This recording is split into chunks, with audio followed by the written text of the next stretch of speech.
네, 안녕하세요. 테슬라 투자로 은퇴하기 아트라운 TV입니다.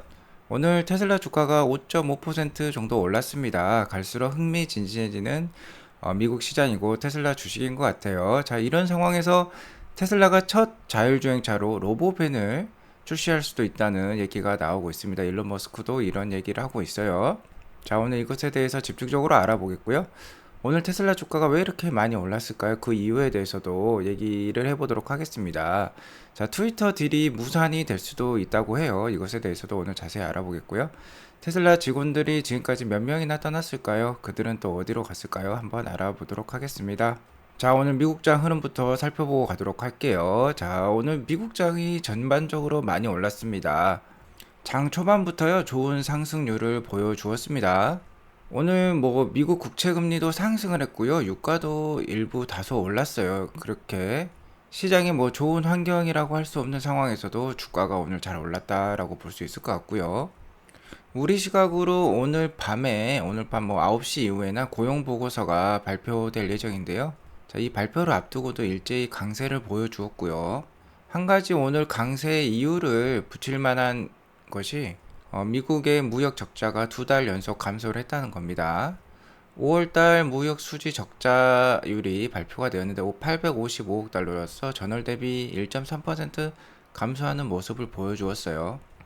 무역 수지의 이런 적자의 감소폭은요, 2분기 GDP 성장률에 긍정적인 영향을 미칠 수 있기 때문에 경기 침체 상황이 좀 줄어드는 것이지 않겠느냐라는 시장의 반응이 있었다라고 볼 수 있을 것 같고요. 뭐 그간 뭐 6월 달에 많이 하락했기 때문에 지금 기술적 반등이 일어난다라고도 볼 수 있겠습니다. 자, 오늘 이렇게 시장이 크게 상승할 때 잘 상승했던 주식들은 역시 경기에 민감한 업종들이었고요. 기술주, 금융주, 에너지주 등이 경기 민감 업종에 해당하죠. 자, 그러니까 경기 방어주는 오늘 하락을 했고 테슬라가 가장 큰 상승세를 보여주었습니다. 역시 뭐 경기가 반등을 하거나요.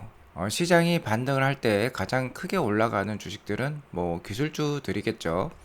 테슬라는 오늘 5.53%나 오르면서 빅테크 기업들 중에 가장 많이 올랐고요. 그간 하락이 심했던 뭐 반도체 주식들이 뭐 4%대 오를 때 테슬라는 5.5%나 오르면서 좋은 모습을 보여주었고, 오늘 유가도 소폭 상승하면서 에너지 주식 좋았고요.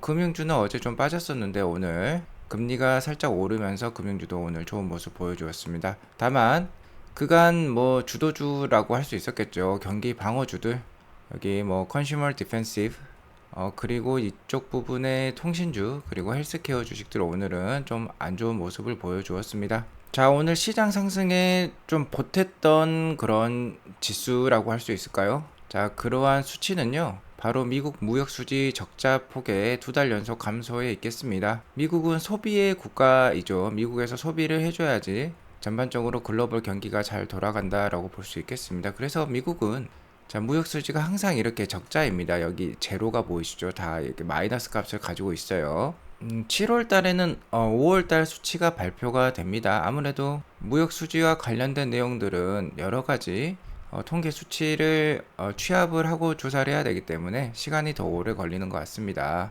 그래서 실제 수치는 2개월 후에나 발표가 되고요. 7월 7일, 자, 어제였죠. 어제는 5월 달 수치가 발표가 되었는데 이게 마이너스 85 빌리언 정도 나왔어요. 뭐 우리 돈으로 100조 정도 무역수지 적자를 봤다라고 할 수 있겠는데, 중요한 거는 이 수치가 이렇게 감소를 하고 있다는 겁니다.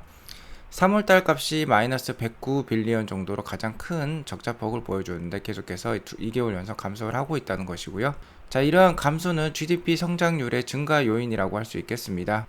실제로 GDP의 구성 요소는 소비, 투자, 순수출에 있는데요. 무역수지 적자폭이 감소한다는 것은 이 수출 부분이 증가를 한다는 뜻이겠죠. 그러니까 GDP가 오히려 올라갈 수 있는 요인이 되겠다라고 볼 수 있을 것 같습니다. 지금 현재 미국의 소비와 투자는 그렇게 나쁜 편이 아닙니다. 자, 그렇기 때문에 연준의 파월 의장도 미국의 이러한 견조한 경제 성장이 있기 때문에 우리가 금리를 올릴 수 있는 것이다 라고 얘기를 하고 있죠. 다만 미국의 경제 성장률에 악영향을 주었던 게 바로 순수출 부문이라고 할 수 있겠는데요.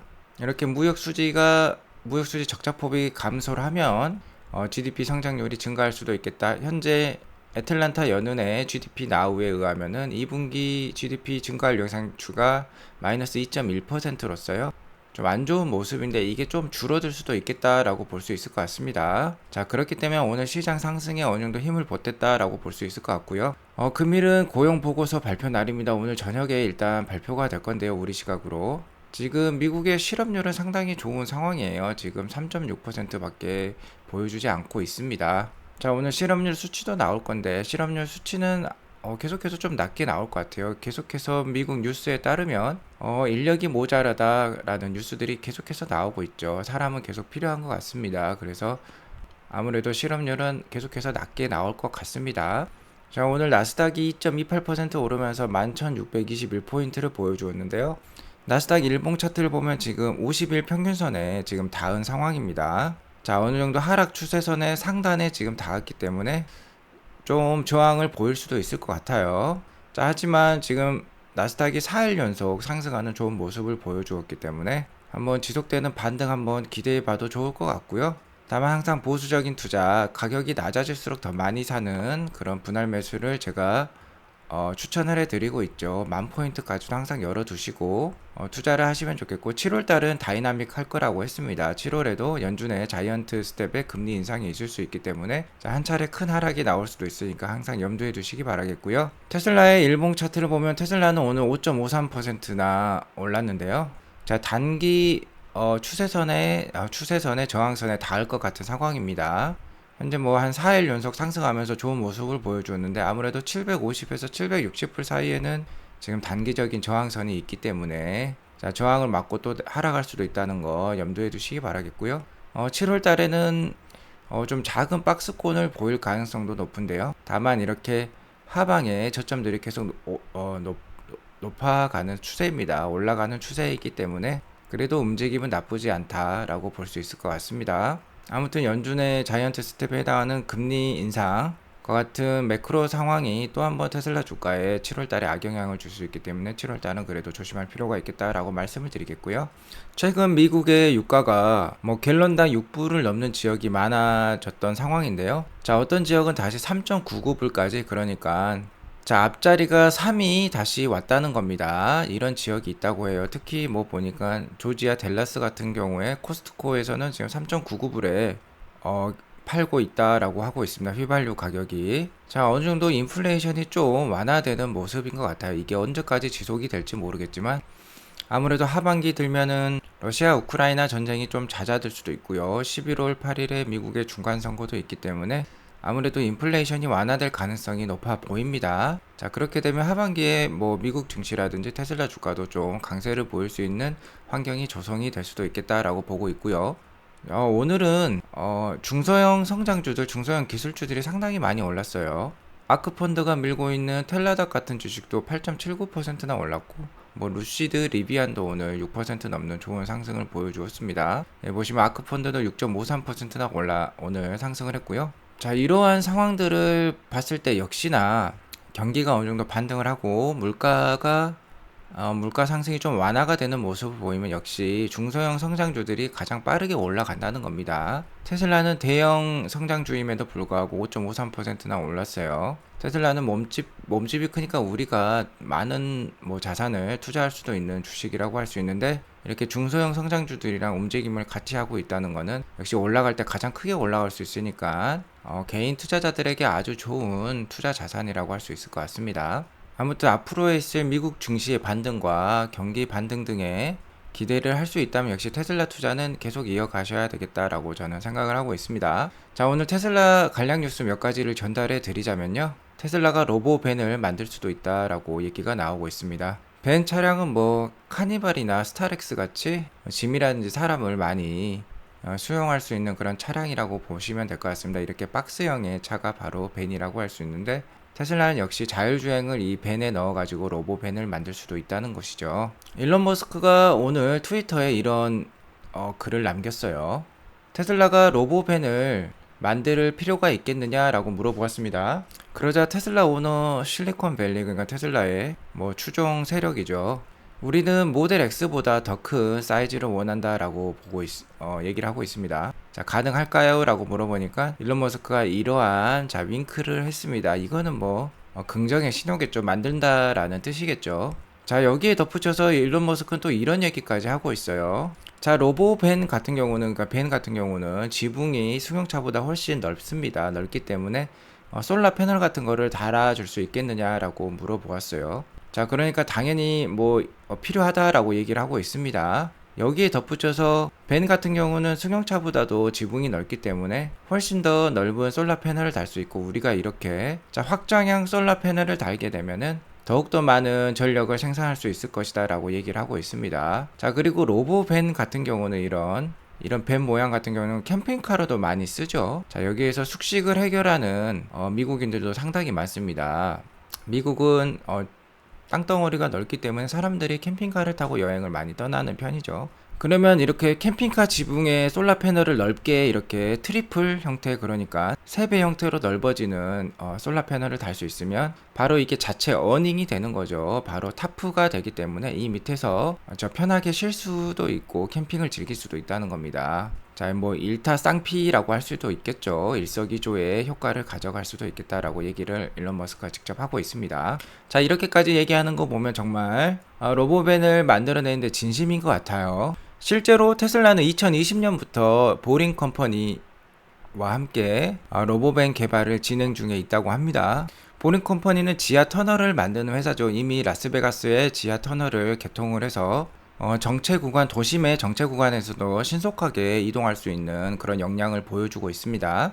자, 테슬라의 로보벤은 12명 정도와 짐을 또 실을 수 있다라고 얘기를 하고 있고요.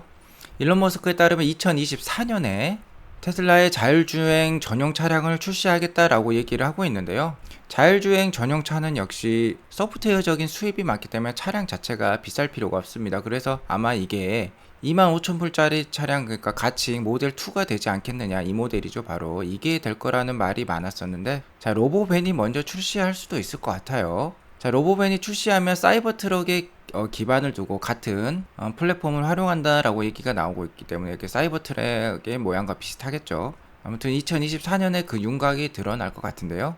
둘 다 출시했으면 좋겠습니다. 그죠? 자, 이거는 택시로 활용하면 되고, 로보밴도 자율주행이 된다면 정말 사람들이 많이 살 거예요. 이 안에서 뭐 숙식도 해결하고 많은 취미 활동, 여가 활동을 즐길 수가 있겠죠. 뭐 드라이빙 할 필요가 없기 때문에 주행과 관련된 부품들은 많이 빠지니까 공간이 상당히 넓어질 것입니다. 그러니까 로보밴도 충분히 시장성이 클 것 같고요. 이게 뭐 시장에 나온다면 사람들이 한 대 정도는 무조건 사려고 할 것입니다. 물론 그냥 로보밴은 공유 차량으로 이용할 수도 있겠지만 여기에서 주거가 가능하다고 생각이 되면 한 대씩 자기만의 공간으로 살려고 하겠죠. 자, 오피스텔이나 개인 사무실을 뭐 사는 것보다 이게 더 나을 수도 있겠습니다. 움직이는 사무 공간, 움직이는 취미 공간이 되니까 훨씬 더 유리할 것으로 보고 있습니다. 자, 아무튼 테슬라는 올바른 방향으로 저는 나아가고 있다고 생각합니다. 좋은 뉴스라고 볼 수 있을 것 같고요. 오늘 뭐 큰 뉴스가 있었는데 트위터 딜과 관련해서 방향을 바꿀 수도 있다라고 지금 일론 머스크는 얘기를 하고 있어요. 여기 보시면 a change in direction이라는 말이 있죠. 트위터는 지속해서 매일 트위터를 사용하는 사용자의 5% 미만만이 스팸 어카운트다라고 얘기를 하고 있지만 테슬라는 거기에 대해서 좀 확신을 못하고 있는 것 같습니다. 트위터에서도 뭐 자료를 제시한다고 했는데 거기에 대해서 지금 확신을 못하고 있는 것 같고요. 일론 머스크의 트위터 인수와 관련된 팀은 현재 44빌리언의 딜이었죠. 트위터는 이것과 관련해서 자금과 관련된 디스커션을 멈추었다라고 얘기를 하고 있습니다. 자, 이게 좀 충격적이라고 할 수 있겠어요. 그동안은 정말 이 44빌리언을 만들기 위해서 여러 방면으로 노력한다고 했죠. 뭐 테슬라 주식도 일부 팔았고요. 하지만 자금 확보와 관련된 지금 토론과 토의를 멈췄다고 하니까 좀 큰 뉴스라고 볼 수 있을 것 같고요. 현재 머스크 팀은 여기도 나와 있죠. 트위터가 제공하는 스팸 어카운트 정보에 대해서 확신할 수 없다라고 얘기를 하고 있습니다. 그래서 방향을 바꿀 수도 있다고 하네요. 큰 뉴스라고 할 수 있겠죠. 실제로 6월 6일에도 머스크는 트위터 인수 파기 가능성을 언급을 했었어요. 뭐 거의 한 달 전에도 얘기를 했었는데 최근 한 달 사이 트위터에서는 제대로 된 자료를 제시하지 못한 것 같습니다. 일론 머스크가 충분히 납득할 만한 지금 스팸 어카운트와 관련된 정보를 제공하지 못하고 있다라고 볼 수 있을 것 같고요. 자, 이런 뉴스에 따라서 테슬라는 오늘 5.53%나 올랐는데 트위터는 지금 자, 애프터 아워에 4% 넘게 지금 하락을 하고 있는 모습을 보여주고 있습니다. 게리 블랙에 따르면은 뭐 트위터는 지금 애프터 아워에 5% 정도 하락을 하고 있다는데, 게리 블랙은 오늘 이게 워싱턴 포스트의 뉴스였거든요. 이 뉴스에 대해서 상당히 긍정적으로 생각을 하고 있습니다. While I'd love to get excited by this라고 얘기를 하고 있어요. 자, 나는 이 뉴스에 대해서 흥분감을 감출 수 없는 것이죠. 자, 일론 머스크가 should just walk away. 그러니까 트위터 인수에서 그냥 발을 뺐으면 좋겠다라고 얘기를 하고 있지만, 아무래도 이거는 가격을 낮추기 위한 하나의 제스처인 것 같다라고 얘기를 또 하고 있습니다. 지난 6월 6일에 트위터는 머스크의 데이터 요구를 준수를 할 계획이라고 얘기를 했고, 이미 5억 개의 트윗 자료를 제시한 것으로 알고 있습니다. 하지만 일론은 아직도 스팸 어카운트가 20%가 넘을 것 같다라고 지금 계속해서 얘기를 하고 있어요. 자, 아무래도 올 8월에서 10월 사이에 결정이 될 것 같은데요.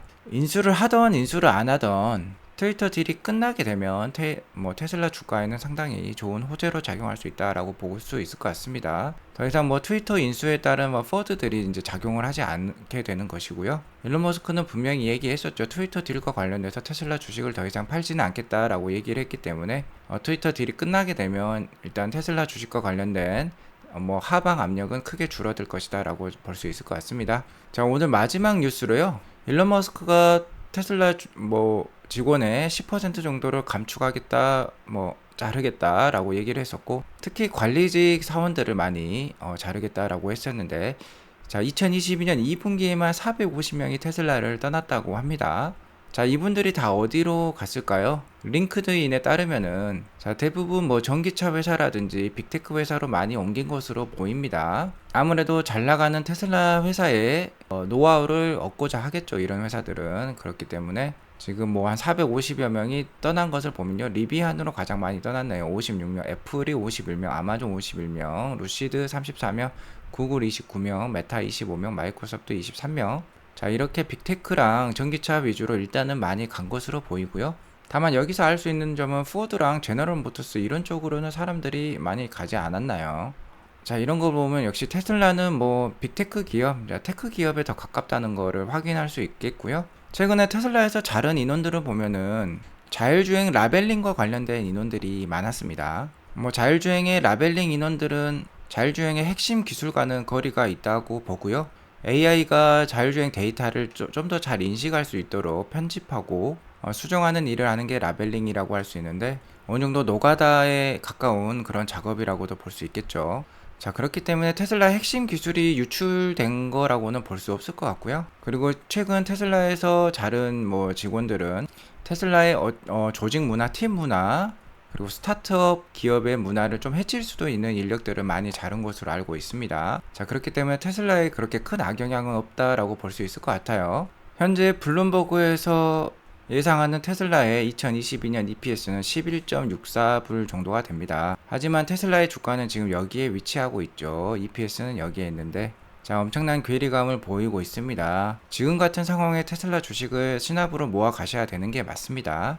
딱 한 1년 반만 지켜보십시오. 아마 테슬라 주가가 상당 부분 올라가 있을 겁니다. 계속해서 희망을 가지고 테슬라 투자 이어가셨으면 좋겠고요. 자, 오늘은 방송을 이것으로 마치도록 하겠습니다. 오늘 방송이 도움이 되었으면 구독과 좋아요, 알람 설정 눌러주시기 바라겠고요. 오늘도 좋은 하루 보내세요. 감사합니다.